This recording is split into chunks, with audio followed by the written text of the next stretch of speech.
Imagine this. Your wallet has just $100 in it. For the next 7 days, that's all you have to survive. No extra cash, no safety net.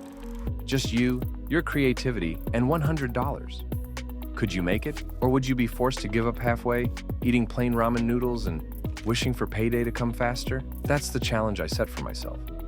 7 days, $100. Everything from food to transportation, entertainment, and more. But here's the kicker. This isn't just a fun experiment.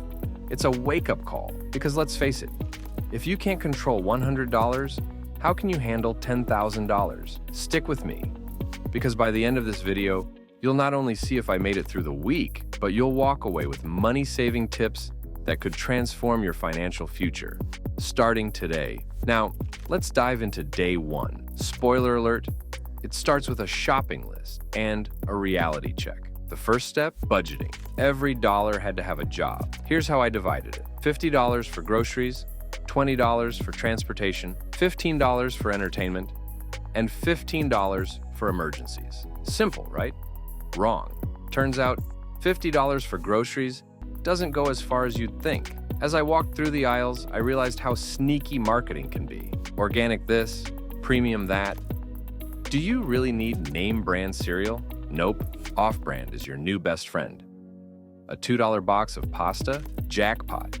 And eggs? Let's just say I silently thank the chickens for their affordable protein. But hey, here's a quick question.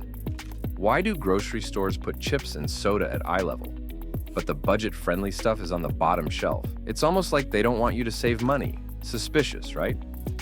Day 1 ended with a full cart and a wallet that felt a lot lighter. $46 spent, $4 left in the grocery budget. Let's hope it lasts. Transportation was next. With gas prices climbing faster than my stress levels, I had to get creative. Uber? Nope. Driving my car? Out of the question. Instead, I dusted off my bike. Here's the thing. Biking isn't just free, it's empowering. Every mile I pedaled saved me dollars and made me feel like I was beating the system. Except for one small issue. Hills. Halfway up one, I thought, am I saving money or just trading it for knee pain? But it worked. Days 2 and 3 passed without a single transportation cost. By the way, did you know the average American spends over $9,000 a year on car expenses? That's more than some people's entire rent.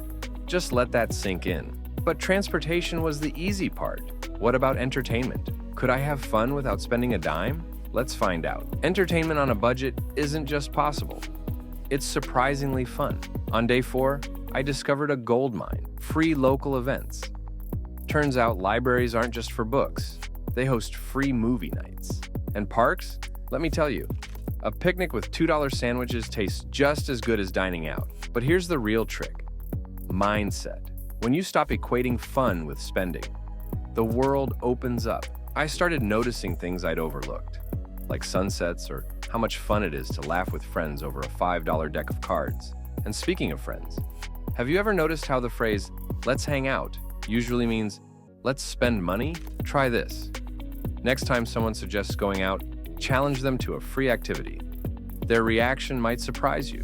By day 5, I was feeling confident, maybe even a little too confident, because that's when the unexpected happened. It's day 6. I'm cruising through this challenge when, bam, a last-minute dinner invite throws my budget into chaos. Do I say no and stay home? Or do I dip into my emergency fund and hope it's worth it? I chose the latter. And here's what I learned. Emergencies aren't always financial. They're also social. Maintaining relationships matters, but so does setting boundaries. So, I ordered water, skipped the appetizers, and made it out spending just $12. By day 7, I was down to my last dollar. Literally. Every choice felt heavier, every penny more valuable, and yet, I survived. Barely. But more importantly, I learned. So, can you live on $100 a week? The answer is yes, but it's not easy. Here's what I discovered. Every dollar counts. When you have less, you appreciate more. Budgeting isn't restrictive, it's freeing. It shows you where your priorities really lie. Creativity beats convenience. From cooking at home to finding free entertainment, living frugally can actually make life richer. But here's the bigger picture. This isn't just about surviving on $100. It's about mastering your money so your money doesn't master you. If you can stretch $100 Imagine what you could do with $1,000 or $10,000. This challenge is your first step toward financial freedom.